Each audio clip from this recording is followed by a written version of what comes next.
TGPSC group 2 selection ను high court straight గా cancel చేసేసింది.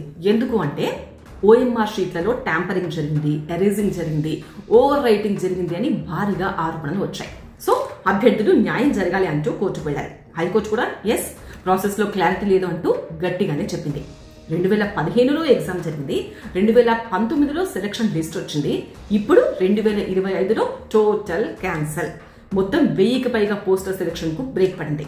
సో హైకోర్టు ఇంకా ఏమేమి ఆదేశం ఇచ్చిందంటే పాత లిస్ట్ అంతా కూడా రద్దు చేయాలి, ఓఎంఆర్ షీట్లు రివ్యూ చేయాలి, రివాల్యుయేషన్ చేయాలి, ప్యూర్ ట్రాన్స్పరెంట్ గా కొత్త లిస్ట్ రెడీ చేయాలి.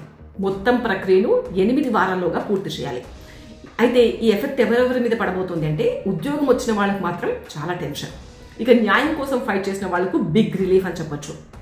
టీజీపీఎస్సీకి మాత్రం ఇక ఎక్స్క్యూజ్ లేదు, క్లీన్ ప్రాసెస్ తప్పనిసరి అని క్లియర్ గా చెప్పింది కోర్టు. ఇదేమి చిన్న విషయం కాదు. అప్పుడెప్పుడో రాసిన పరీక్ష దాదాపు 10 ఏళ్ల తర్వాత ఇప్పుడు కొత్త సెలక్షన్ లిస్ట్ రాబోతోంది.